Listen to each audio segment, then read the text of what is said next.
නමෝ තස්ස භගවතු අරහතු සම්මා සම්බුද්දස්ස නමෝ තස්ස භගවතු අරහතු සම්මා සම්බුද්දස්ස නමෝ තස්ස භගවතු අරහතු සම්මා සම්බුද්දස්ස හැම දිනාටම තෙරුවන් සරණ ප්‍රාර්ථනා කරමින් අදත් ඔබට උතුම් රතන සූත්‍ර දේශනාවේ ගාථාවෙන් ගාථාව නිවරදිම අර්ථය කොහොමද අපි අපේ ජීවිතයට ගලප ගන්නේ වසංගතයක් විපතක් ව්‍යසනයක් ඇතිවෙච්ච වෙලාවක එදා විශාලා මහනුවර තුන්බිය දුරු කරගන්න ඒ උතුම් රතන සූත්‍ර දේශනාව භාවිතා කරපු ආකාරයට අපි කොහොමද සැබෑම අවබෝධයකින් යුක්තව මේ රතන සූත්‍ර දේශනාව භාවිතා කරන්නේ අන්නේ ගැනයි අදත් අපි කතා කරන්න. ඔබට මතක ඇති අපි රතන සූත්‍ර දේශනාවේ පළවෙනි දෙවනි තුන්වෙනි කියන ගාථා කීපය ගැන කතා කරන්න. මේ රතන සූත්‍ර දේශනාවේ මුලින්ම සඳහන් වෙන්නේ බුදුරජාණන් වහන්සේ කෝටි ලක්ෂයක් සක්වල දෙව් බමුන්ට ආරාධනා කරනවා මේ දේශනාව අහන්න එන්න. අහසේ රැස් වෙලා ඉන්න කෝටි ලක්ෂයක් සක්වල දෙව් බමුන්ට ආරාධනයක් කරනවා. මේ දේශනාව හොඳින් අහන්න. අහලා මේ මනුස්ස වර්ගයා ගැන මෛත්‍රී සිත ඇති කරගෙන මේ මනුස්සයන්ට පිහිටවෙන්. මේ මනුස්්‍යයන්ව ආරක්ෂා කරන්න කියලා දෙවියන්ගෙන් ඉල්ලීමක් කරනවා. ඒ තමයි මුල්ම ගාථා දෙකේ සඳහන් වෙන අර්ථය. ඊළඟ තුන්වෙනි ගාථාවෙන් බුදුරජාණන් වහන්සේ මේ රතන සූත්‍ර දේශනාව තුළ බුදුරජාණන් වහන්සේගේ තියෙන ශේෂ්ඨත්වය ගැන මේ තුන් ලෝකේම බුද්ධ රත්නය හා සමාන මාණික්‍යයක් රත්නයක් මේ ලෝකෙ වටිනා කියන දෙයක් දේවල් යම්තාක් ඇද්ද. ඒ භෞතිකව ගත්තත් ඊළඟට පුද්ගලයෝ වසයෙන් ගත්තත් මේ ලෝකෙ තියෙන වටිනාම මාණික්‍ය තමයි ලෝතුරා බුදුරජාණන් වහන්සේ නමකගේ පහළවීම.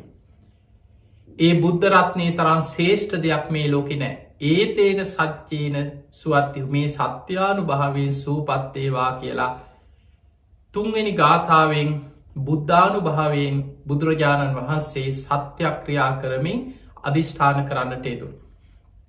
අද අපි කතා කරන්නේ හතරවෙනි ගාථාව.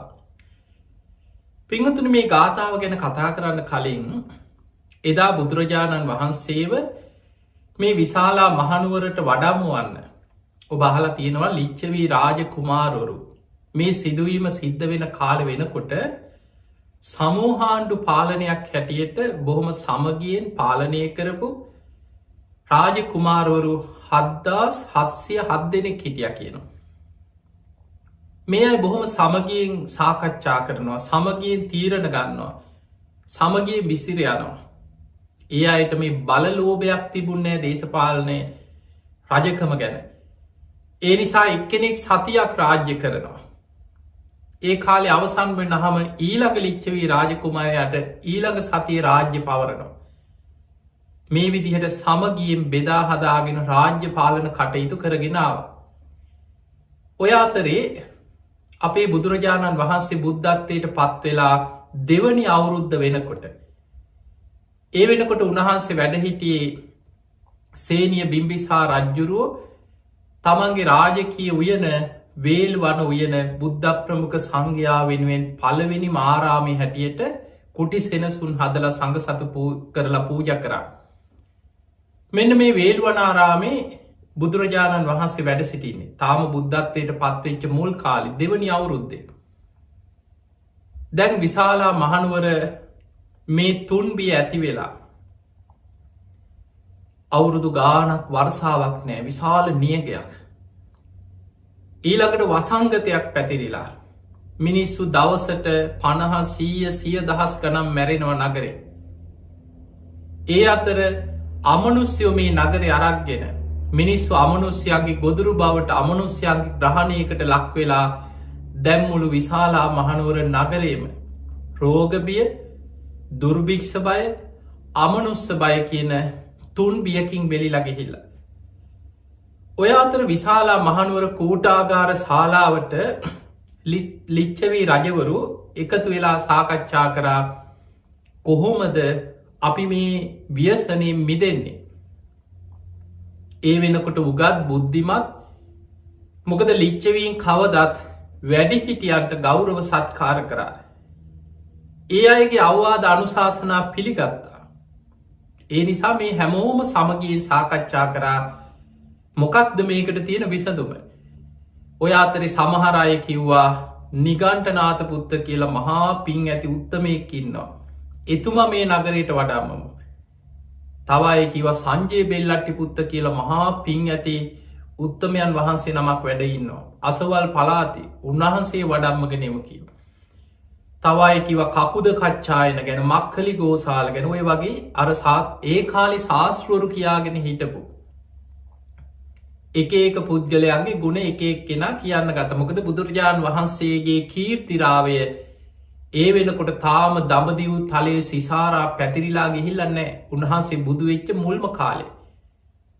ඔය අතරේ ඔය නගරේ රැස්වීමට සම්බන්ධ වුණා රජගහ නුවර ඉඳන් ආපු උපාසකේ.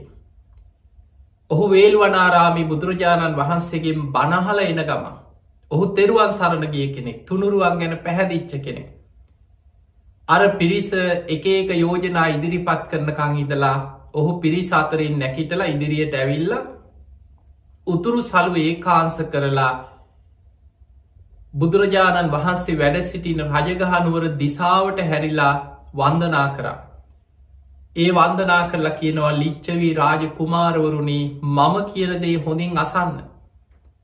අන්න අර දිසාවේ සේනිය බිම්බිසාර මහ රජතුමාගේ රාජ්‍ය තුල වේළුවන නම් වූ උයනක ලෝතුරා භාග්‍යවත් බුදුරජාණන් වහන්සේ නමක් පහළ වෙලා මහා සංඝයා සමග වැඩ සිටිනවා. උන්වහන්සේ රාග ද්වේෂ මෝහ ප්‍රහාණය කරපු කෙනෙක්. අරහං. උන්වහන්සේ කිසිම ගුරුවරයෙක්ගේ උපදේශයක් නැතුව සම්මා සම්බුද්ධත්වයට පත්වෙච්ච කෙනෙක්. උන්වහන්සේ සම්මා සම්බුද්ධ. උන්වහන්සේ ළඟ අනන්ත අවබෝධඥානයක් ඒ බුද්ධ ඥානයන්ට ගැලපෙන උතුම් සිල්වත් ජීවිතයක් ගත කරන කෙනෙ විජ්ජාචරණ සම්පන්න.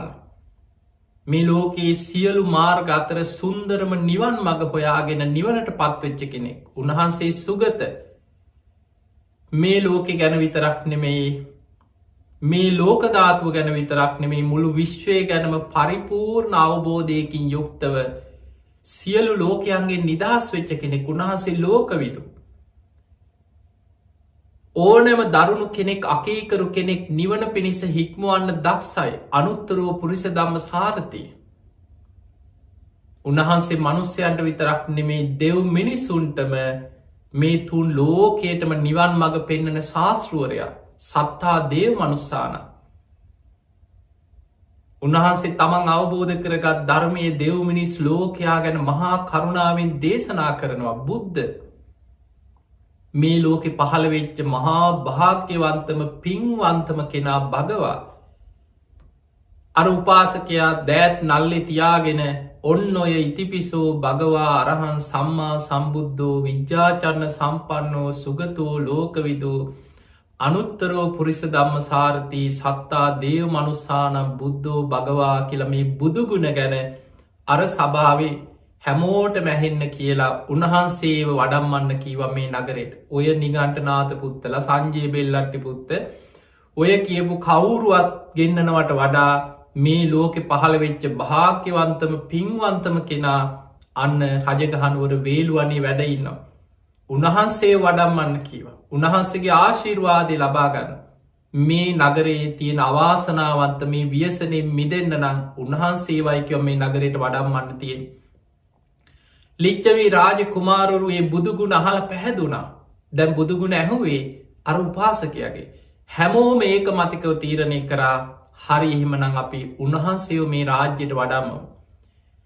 ලිච්ඡවී රාජ කුමාරවරු රාජකීය තීරණයක් අරගෙන ඒ තීරණේ දූතයෙක් අතේ දැන්නවා බිම්බිසාර මහරජතුමාට. රජ්ජුරුවන්ගේ අවසර අරගෙන රාජකීය ආරාධනයක් කරා. රජතුමා මාර්ගයෙන් ලිච්ඡවී රජවරු ආරාධනා කරා බුදුරජාණන් වහන්සේට ලිච්ඡවී රාජධානියට විශාලා මහනුවරට වඩින්න කියලා. අපේ බුදුරජාණන් වහන්සේ මේ ආරාධනය පිළිගත්තා. ඒ පිළිගත්තට පස්සේ මේ මාර්ගයේ යොදුන් ගණනාවක් තුර යොදුම් 5ක පමණ දුරක් තියෙනවා ගංගානං ගඟ දක්වා රජගහනුවර ඉඳන් ඒ ගඟ දක්වා තියෙන දුර. ඒ දුර සම්පූර්ණයෙන්ම බිම්බිසාර රජ්ජුරුවෝ පාර සරසල සුදු ඇලි අතරුලා කොඩි සේසත් දජ පතාක නංවල ඒ මග බොහොම ලස්සන්ට සැරසුව. ගංගානං ගඟෙන් එතර වුණාට පස්සේ ලිච්ඡවී රාජධානිය දක්වා යුදුන් 2ක දුරක් ලිච්ඡවී රජවරු මේ පාර සරසුව බුදුරජාණන් වහන්සේ ඇතුළු සංඝයා පිළිගන්න. ගංගානං ගඟ දෙපස නාගලෝක නාගයන් ඒ අයගේ ඒ සැරසිලිවලින් බුද්ධ ප්‍රමුඛ සංඝයා වෙනුවෙන් ඒ ගඟ දෙපස සැරසුව කියල සඳහන් වෙන. බුදුරජාණන් වහන්සේ නියමිත දවසේ දහස් ගනම් මහරහතන් වහන්සේලා පිරිවරාගෙන මේ ගමන පිටත් වුණා. ඒ පිටත් වෙලා බුදුරජාණන් වහන්සේ වැඩම කරලා ගංගානං ගඟින් එතර වෙලා උන්වහන්සේගේ පාත්‍ර ධාතුන් වහන්සේට බුදුරජාණන් වහන්සේ පැන් වළඳනේ පාත්‍රා ධාතුන් වහන්සේට දානෙ වළඳන පාත්‍රයට පැන් එකක් පුරවල අරගෙන ආනන්ද හාමුදුරුවන්ගේ අතට දුන්නා. ආනන්දය බුද්ධ අධිෂ්ඨානයෙන් රතන සූත්‍රයෙන් පිරිත් කරලා මේ නගරේ ප්‍රාකාර වලලු 3 පටා යමින් පිරිත් පැන්ගිහින් ආනන්ද හාමුදුරු නගරයට පිරිත් පැන්ඉස්සා. ඔය අතරේ තමයි බුදුරජාණන් වහන්සේ මේ නගරයට මහරහතන් වහන්සේලා සමඟ වැඩම කරන්න සිරිපතුල තිබ්බේ.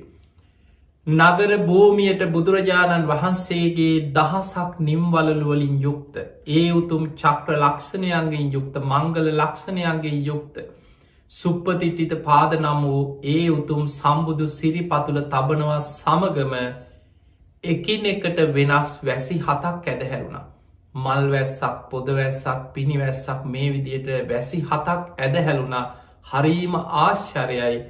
බුදුරජාණන් වහන්සේ ඇතුළු මහරහතන් වහන්සේලා වඩිනවා දෙපසට වැස්සි ඇදහැලෙනවා. බුද්ධ ප්‍රමුඛ මහරහතන් වහන්සේලා වැහි බින්දුවකින්වත් උන්වහන්සේලාගේ ශරීරයට සිවුරකටවත් පීඩාවක් නොවී දෙපසට වැසි ඇදහැලිලා නියගේ දුරුුණා.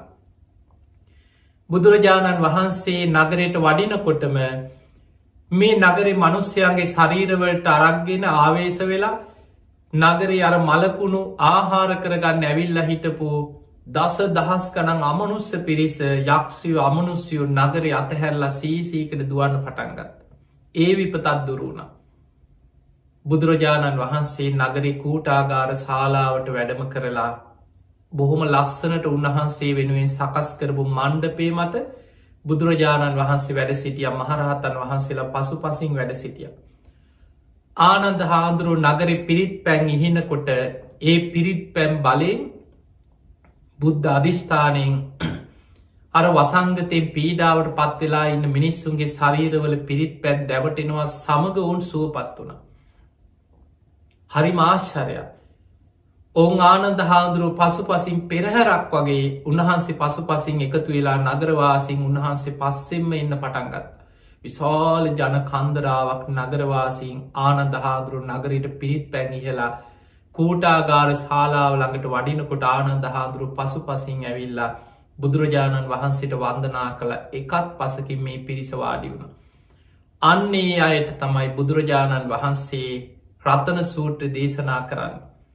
ඒ දේශනා කරද්දි මුලින්ම බුදුරජාණන් වහන්සේගෙන් බණහන්න මේ දේශනාව කරන්න සූදානන් වෙනකොට බූමාටු දෙවියන්ගේ පටන් අකරිටා බඹලව දක්වා දෙවරු අහසෙ පිරිලා බුදුරජාණන් වහන්සේ ආරාධනා කරේ මේ ලෝක ධාතුවේ දෙවියන්ට විතරක් නෙමේ කෝටි ලක්ෂයක් සක්වල දෙව් බමුට්ට ආරාධනා කරලා තමයි මේ රතන සූට්‍ර දේශනාව දේශනා කරන්නට යෙදුනේ. ඉතින් අද අපි බලමු මේ රතන සූත්‍ර දේශනාව සඳහන් වෙන ඊළඟ ගාථාවේ තේරුම.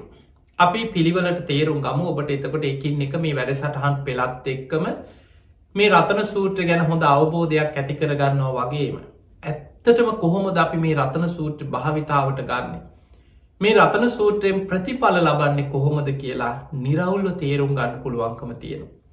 ඔන්න බුදුරජාණන් වහන්සේ මුලින් මේ රතන සූත්‍රය ආරම්භ කරන ආකාර යානීද භූතානි සමාගතානි බුම්මානි වායා නිවහන් තලික්කි සබ්භේව භූතා සුමනා බවන්තු අතෝපි සක්කච්ච සුනන්තු භාසිතම මේ අහසේ අන්තරීක්ෂේ රැස්වෙලා ඉන්න කෝටි ලක්ෂයක් සක්වල දෙව් බමුණ සබ්භේව භූතා සුමනාබ මේ මනුස්්‍යයන් ගැන මෛත්‍රී සිත් ඇතිකර ගනිත්වා මේ දේශනාවය අතෝපි සක්කච්ච සුනන්තු භාස්ක මේ බුදුරජාණන් වහන්සේගේ බුද්ධ භාෂිතය මේ දේශනාව මේ ධර්මය දෙවිවරු හොඳින් අසත්වා ඒ අහලා තස්මාහි භූතා නිසාමේත සබ්බේ මෙත්තං කරෝත මානුසියා පජ මේ අහසේ අන්තරීක්ෂ රැස්වෙලා ඉන්න කෝටි ලක්ෂයක් සක්වල දෙව් බබොල් මෙත්තං කරෝත මානුසියා පජා මේ මනුස්ස වර්ගයා ගැන මෛත්‍රී සිත ඇති කරගෙන මනුස්්‍යයන්ට මෙත් වඩන් ඔවුන්ට මෛත්‍රී කරන්න දිවාච රත්තෝච හරන්තිය බලි මේ මිනිස්සු දවල් රෑ දෙකේ ගුණ පුරමින් දෙවියන්ටත් පින් අනුමෝදන් කරමින් දෙවියන්ටත් පින් දෙනවා තස්මාහිනේ රක්කත අප මත්තා දෙවියන මේ මනුස්්‍යයන්ව අප්‍රමාදීව ආරක්ෂා කරන්න ආරක්ෂා කරත්වා කියල බුදුරජාණන් වහන්සේ දෙවියන්ගෙන් ඉල්ලීමක් කර ඒ තමයි මුල් ගාථා දෙක ඊළඟ ගාථාව යංකින් චිවිත්තං ඉදවාහුරංවා සග්ගේ ස්වායන් රතනම් පනීතා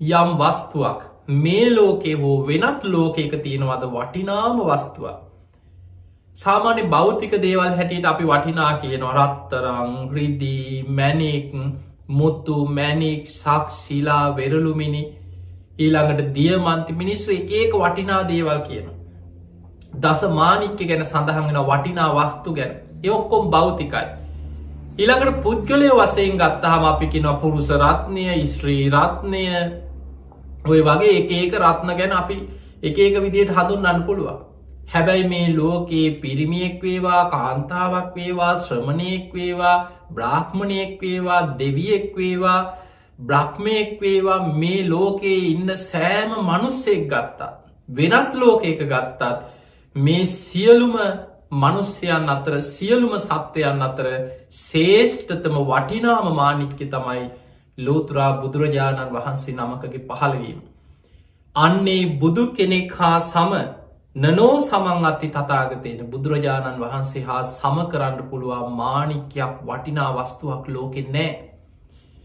ඉදම්පි බුද්ධේ රතනම් පනීත මේ බුදුරජාණන් වහන්සේගේ තියෙන ශේෂ්ඨත්වය ඒ තේන සච්චේන සුවත්තිහොත් මේ සත්‍යානු භාවයෙන් සුවපත්තේවා කියලා ඔන්න ආශිර්වාද කර.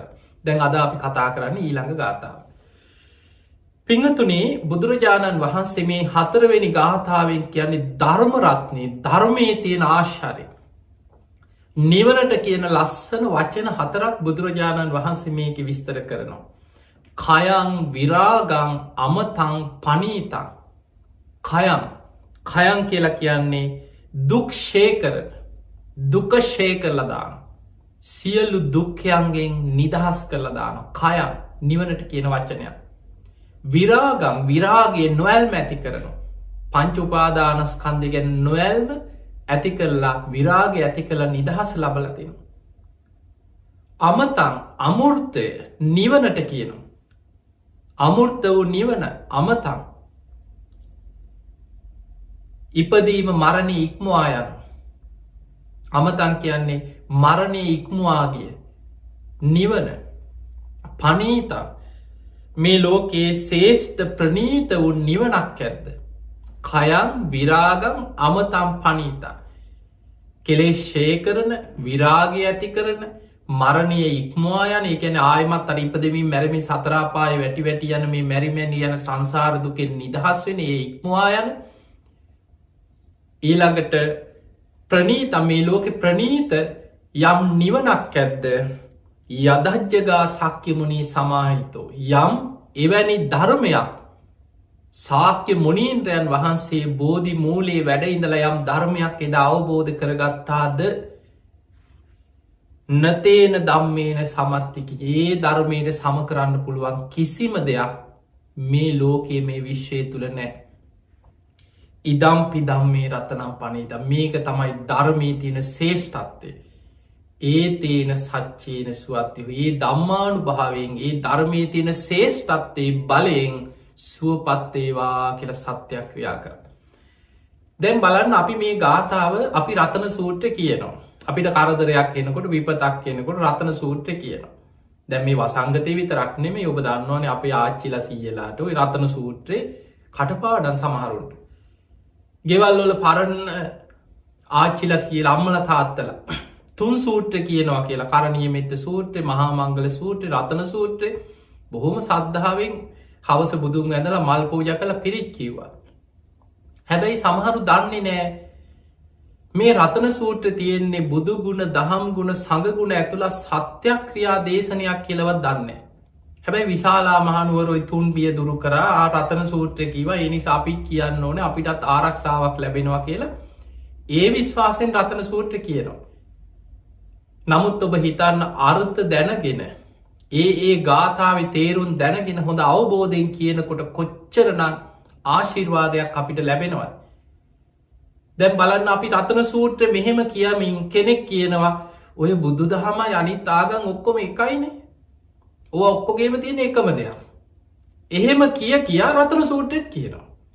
හැබැයි මේ ගාථාවේ තියෙන අර්ථය මොකක්ද? හැම එකක්ම එකයි කියලාද කියන්නේ? කයං විරාගං අමතම් පනීතං මේ ලෝකේ කෙලෙස් ෂේ කරලා දාන, දුක නැති කරලා දාන, විරාගය ඇති කරන, අමෘත වූ ඉපදීම නැති කරන, මරණය නැති කරන, මරණයෙන් නිදහස් කරන ප්‍රණීත වූ යම් ධර්මයක් ශාක්‍ය මුනීන්ද්‍රයන් වහන්සේ බෝධි මූලයේ අවබෝධ කරගත්තද නතේන ධම්මේන සමත්තික ඒ ධර්මයට සම කරන්න පුළුවන් දෙයක් මේ ලෝකයේ මේ විශ්වයේ කොහෙවත් නැහැ කියන. එහෙමනම් අපි බුදුදහම සම කරන්න යනවා. බුදුදහමයි විද්‍යාවයි එකයි කියන සමහරව. බුදුදහමයි මේ ඔය ඕව තමයි කියන බුදුදහමෙත් තියෙන්නේ. ඔය ඔක්කොම එකයි කියන. එහෙමනම් එවැනි දෘෂ්ටියක් තුල ඉඳන් රතන සූත්‍රය කියනකොට බලන්න අපි ගාථාවේ අර්ථයයි අපේ දෘෂ්ටියයි අතර ගැළපීමක් නැහැ නේද?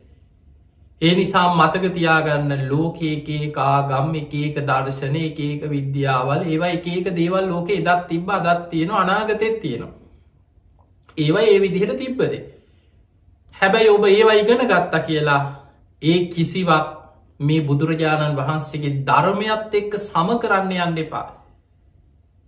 යම් ධර්මයක් ශාක්‍ය මුනීන්ද්‍රයන් වහන්සේ බෝධි මූලයේ වැඩ ඉඳලා උන්වහන්සේ සාරා සංකේය කල්පලක්ෂයක් පාරමී පුරලා උන්වහන්සේ සසරේ කොච්චර පෙරුම් පුරාගෙන ඇවිල්ලා පාරමී සම්පූර්ණ කරලා බුදු වෙන ආත්මෙත් අවුරුදු 6කට ආසන්න කාලයක් දුෂ්කර ක්‍රියා කරලා තමන් වහන්සේ විසින්ම දසබිම්බරක් මාර සේනා පරාජය කළ බෝධි මූලයේ රාත්‍රී පළවෙනි යාමේ පුබ්බේ නිවාසානුස්සති ඥානෙ, රාත්‍රී දෙවනි යාමේ චතුප්පාත ඥානෙ, රාත්‍රී තුන්වෙනි යාමේ පටිච්ච සමුප්පාදයේ අනුලෝම ප්‍රතිලෝම වශයෙන් විමසලා හිමිදිරි උදෑසන අරුණෝදය සමගම චතුරාර්ය සත්‍ය සත්‍ය ඥාන, කෘත්‍ය ඥාන, කෘතඥාන වශයෙන් ත්‍රිපරිවට්ටන් ද්වාදසාකාරන් ආකාරයට පරිපූර්ණවම අවබෝධ කරගෙන බෝධි මූලයේදී සියලු කෙලෙසුන්ගෙන් මිදිලා සම්මා සම්බුද්ධත්වයට පත් වුණා. යදජ්ජගා ශක්‍ය මුනි සමාහිතෝ යම් ධර්මයක් ශාක්‍ය මුනීන්ද්‍රයන් වහන්සේ බෝධි මූලයේ අවබෝධ කරාද අන්නේ අවබෝධ කරගත් උතුම් ධර්මය නතේන ධම්මේන සමත්තිකි ජේ ධර්මයට සම කරන්න පුළුවන් කිසිවක් මේ ලෝකෙත් නෑ, වෙනත් ලෝකයකත් නෑ, මේ විශ්වයේ කොහෙවත් නෑ. ඉදම්පි ධම්මේ රතනම් පන ඒකයි මේ ධර්මයේ තියෙන ශ්‍රේෂ්ඨත්වය. අන්න ඒක තේරුම් අරගෙන මේ පිරිත් කියනවා නම් බලන්න පිරිතේ ආශිර්වාදය අපිට කොච්චර ලබන්න පුළුවන්ද කියලා. අන්න රතන සූත්‍රයේ 4 වෙනි ගාථා ඉදම්පි ධම්මේ රතනම් පණීතං ඒතේන සච්චේන සුවත්තියොත් මේ ධම්මානුභාවයෙන් මේ සත්‍යානුභාව බලයෙන් මේ නගරවාසීන් මේ විශාලා මහනුවර තුන්බියෙන් අසරණ වෙලා ඉන්න මේ හැම දෙනාම සුවපත් වේවා කියලා බුදුරජාණන් වහන්සේ සත්‍යක්‍රියා කරා. ඉතින් එහෙමනම් පින්වතුනි ඔබත් මේ වෙලාවේ රතන සූත්‍ර දේශනාව භාවිතා කරද්දි රතන සූත්‍රයෙන් පිරිත් කියද්දි මේ ගාථාවල අර්ථ හොඳින් තේරුම් අරගෙන දැනගෙන අවබෝධයක් ඇතුව රතන සූත්‍රය සජ්්‍යහයනා කරන්න උතුම් සීලේක පිහිටලා. අන්න එතකොට අපට රටට ලෝකේටම එදා විශාලා මහනුවර තුන්බිය දුරුවෙලා විශාලා මහනුවර නගරවාසීන්ට යහපත සැලසුනේ යම් ආකාරයකින්ද මේ රතන සූත්‍ර ප්‍රතිඵල අපි කාටත් ලබා ගන්න පුළුවන්. තිය නිසා තමයි අපි ඔබට කොටසෙන් කොටස මේ රතන සූත්‍රය ගැන පැහැදිලි නිරවුල් දැනුමක් ඇති වෙන විදිහට මේ විදියට කියලද. ති අපි හදවති ආශිර්වාද කරනවා ඔබටත් ලක්වාසී ලොවාසී හැම දෙනාටමත් මේ පවතින වසංගත තත්ත්වය දිනෙන් දිනම ඉක්මනින්ම දුරුවේවා මේ මනුස්්‍යයන් සුවපත්තේවා මේ රෝග පීඩාවට පත්වෙලා ඉන්න හැම දෙනාටම ඉක්මන් සුවපත් භාවේ නිදුක් නීරෝගී සම්පත්තිය සැලසේවා ඒ තුනුරුවන්ගේ අනන්ත ගුණානු භාව බලය ඒවගේ අවුරුදු 160ක් නිරෝගිය වැඩ සිටිය. සසර පුරා කල්ප ගණන් නිරෝගි සම්පත්තිය වෙනුවෙන් පාරමී පුරණ ලද ඒ උතුම් බක්කුල මහරහතන් වහන්සේගේ පාරමී බලය උන්වහන්සේගේ ආශීර්වාදය ලක්වාසී ලොවාසී හැම දෙනාම නිදුක්වේවා නිරෝගිවේවා සුවපත්තේවා හැම දෙනාටම නිදුක් නීරෝගී සම්පත්තියම ලැබේවා ලැබේවා ලැබේවා කියල අපි ආශීර්වාද කරනවා. හැම දෙනාටම සම්මා සම්බුදු සරණයි.